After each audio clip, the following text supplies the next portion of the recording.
Okay, we're out here again. This week, fall yard cleanup week.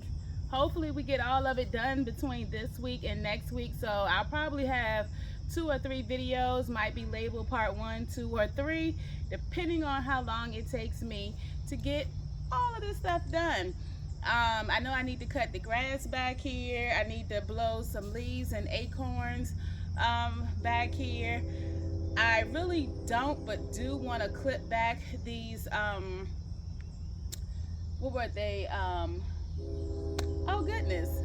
Anyway, I need to cut back some shrubs and stuff like that. Oh, my Rose of Sharons. That's what I was trying to say. I don't know why I couldn't think of it. But I need to cut back my Rose of Sharons. But technically, I don't really want to cut them back to the spring. So I'm going to see what happens. And I'm going to probably Google a couple of different things to see if I really should cut them back. But because they were dug up before they really should have been dug up, because I got them from someone else's house, that's why I'm a little iffy on what to really go ahead and do next with them. They've been in the ground for at least 2 weeks now, so I'm wondering if it would be okay for me to go ahead and shear them back so they can stop looking a little dead-ish. But if you know anything about Rose of Sharons, leave it in the comments. Let me know what you would do if you dug up a Rose of Sharon before it was actually time to dig up a Rose of Sharon. I think I had shared with you guys on one of the videos that I was on my Facebook gardening page and I ended up getting some Rose of Sharons off of there. The people had just moved into the house. They wanted to revamp the yard and the Rose of Sharons was not what they wanted. So I went over, I dug them up. I went over early in the morning, so it was really cool. It took me probably 2 hours to plant them into the ground. Granted, it wasn't super hot that day, but I do feel that that day it probably got up to maybe about 80 degrees that day. The wind was blowing, so it was really cool outside the entire time that I was digging up everything and putting it in the ground. I did mix some organic matter, well, compost. I mixed some compost and some garden soil and stuff like that, and with the natural soil of the ground, and got them all in. It's rained a couple of times since they've been in and things like that, so I'm really hoping that they recover. They're definitely not dead. I keep checking them for that. They are alive. The leaves have dried up on them, as well as the seed pods are drying up. My other Rose of Sharon, 2 Rose of Sharons that I've already had in the ground because I hadn't dug them up, they're doing perfectly fine. So we're gonna see how everything goes. But I'm gonna get back to blowing these leaves and seeing if we could get some other projects finished up. All right, catch you in a little bit.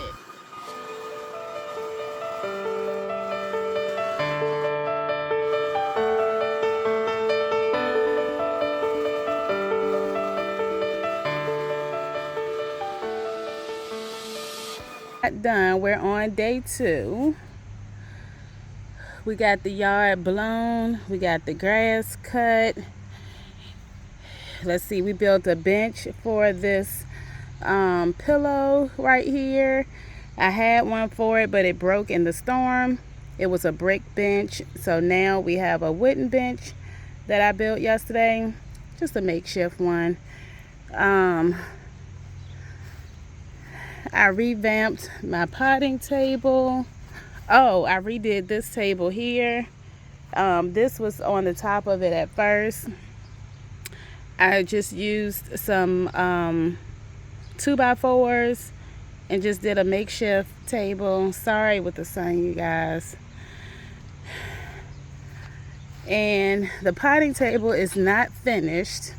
These are some weeds and stuff I'm cutting and getting up. I still got to finish with these trees and stuff here. The potting table is not finished. I got to finish building the part all through there and then put a back at the bottom so I can set pots and stuff on there and eliminate something coming in through that way, like snakes or whatever animals decide. So I have to finish that. I got more of this stump up, but I'm gonna tell you, it be tiring. So I got a little bit more to do, and then I have a small saw as well. If I had a bigger saw, it'd be done. But I have a smaller electric saw, so I have to do that. Now what we getting ready to do is we about to take out, I think it's only 3 or 4 tomatillos. Good Lord, I don't know why I keep saying that. This one being one, and I think it might be 2 or 3 maybe left on there. So I'm gonna take that out and trash that. And then I'm gonna look at what only other thing I have growing in here right now is I put 4 or 5 green beans in here. 3 of them came up. The birds have been out here, so only one of them right now is doing what it needs to do. Let's zero in on him right there.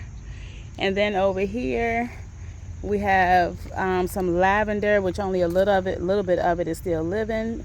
Let me see, lavender, nasturtium, and some snow peas right there. That'll stay there, and prayerfully the lavender will be okay. We'll see what happens with it. The lavender here is doing great. It's not having any problems at all. So when I close this bed right here down for the winter, the lavender and the thyme, I won't put cardboard over it. I'm gonna maneuver all of the things there. I'm gonna put fertilizer and everything in the outer sides of everything, and then lay cardboard through here, down there, and then this way, and just like leave it to where the lavender can be popped out of it. And that's what I'm gonna do there. The area that I'm composting, I am going to put cardboard over the stuff in there, just so when the leaves and the acorns fall, it won't, let me turn you around. So that way when the leaves and the acorns fall, I don't have to fish it out of there. So I'm going to put you guys on the tripod, and then I'm going to take that out. I've been going back and forth from the front to the backyard. I've gotten the front yard completely blown. I do have to do a little bit of weed eating and things of that nature. I need to get this stuff up here that I got from back there. I need to get the leaf blower and blow all the leaves from out of the garden area. And once I do that, I think I'm gonna be done outside for right now. I have a few other inside projects that I need to go ahead and take on. So let's get you on the tripod.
All right, well, we got that done, and then I wanted to come over and check on my peppers. You saw where I did that, picked a few of them, and then I took this little post and set it in here to pull off some things so the netting wasn't so close up on my other stuff.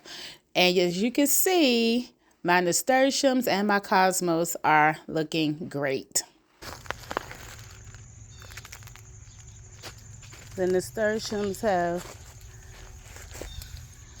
it's like 2 different shades.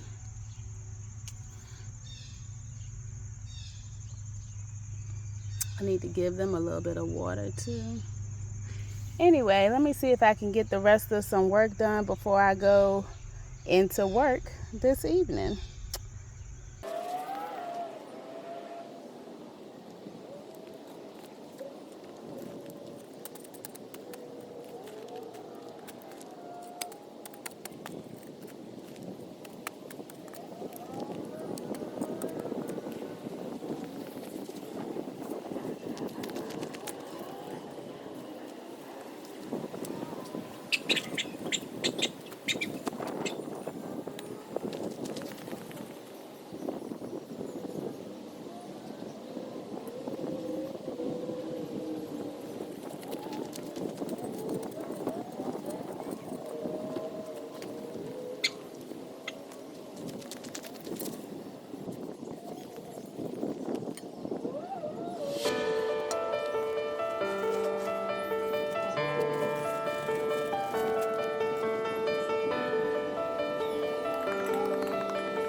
Hey everybody, welcome back. This is like the second week of yard cleanup, and because it's the fall time of the year, I'm moving plants and all that type of stuff. So I moved the elephant ear that I had in my side garden in my second driveway. Moved one elephant ear because of course when it comes back, it'll come back as more than one next year.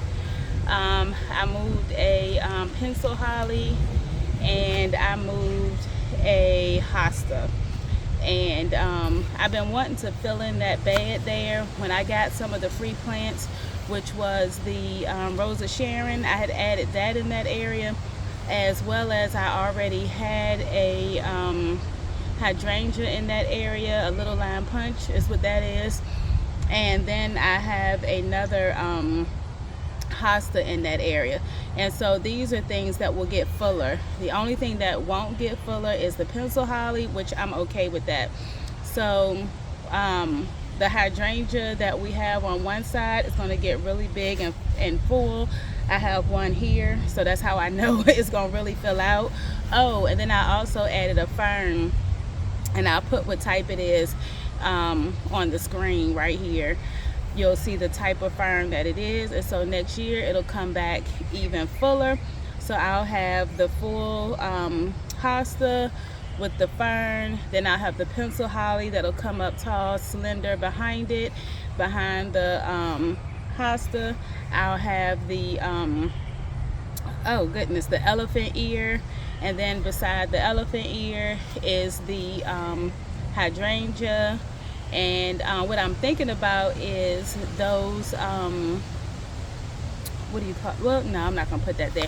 I was gonna say that I wanted to put maybe the Japanese maple or something right there, but beside the hydrangea, but I'm not.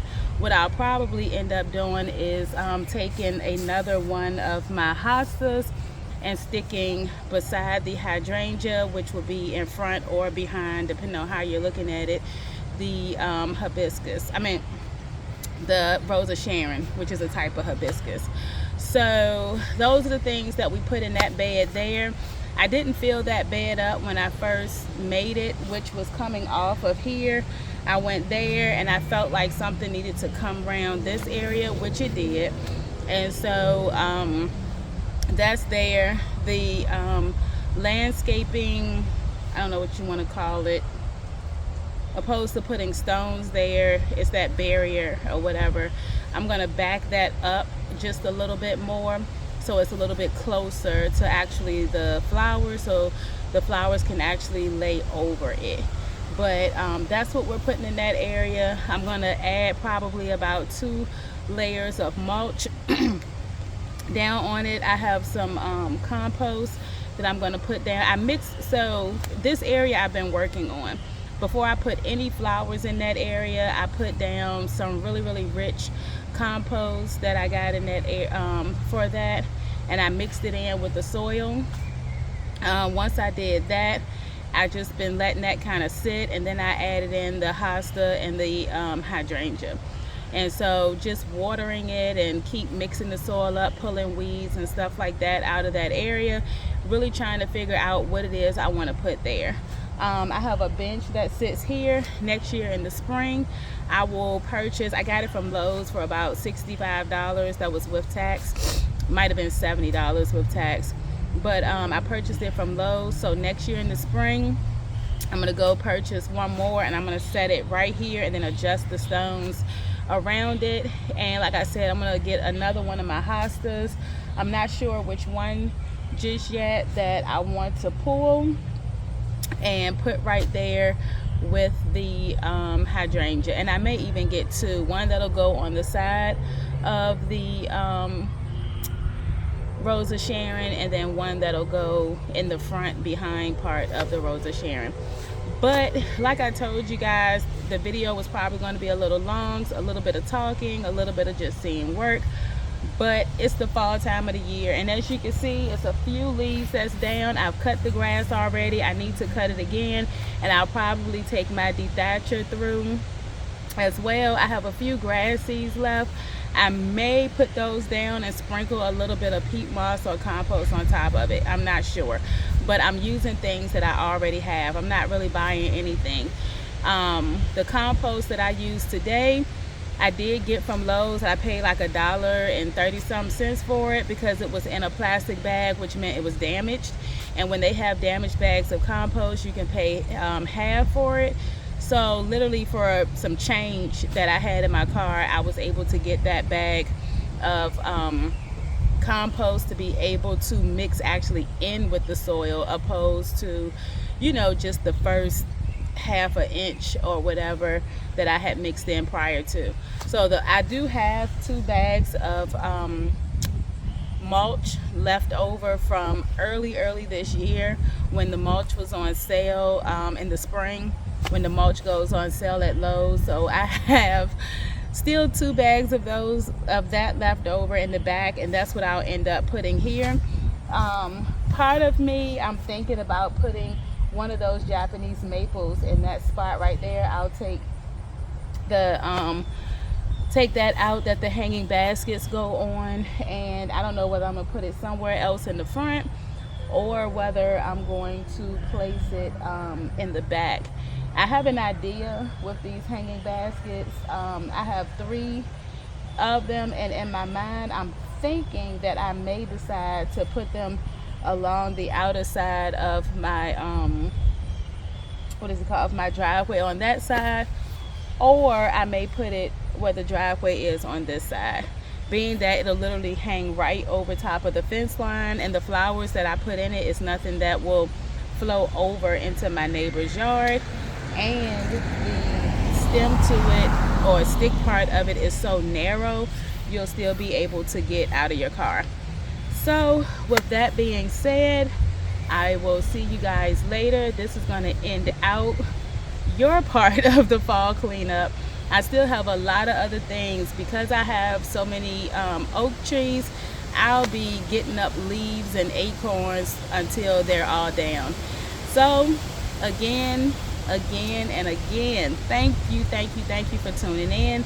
Thank you to my new subscribers. You know who you are. Thank you to my new subscribers.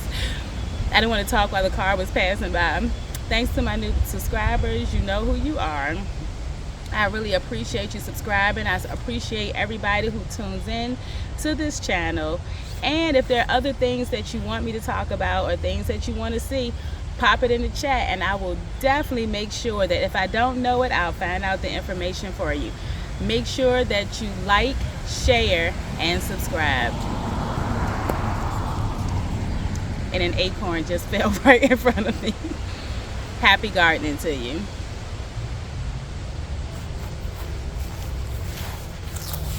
Thanks for tuning in to My World is Gorgeous.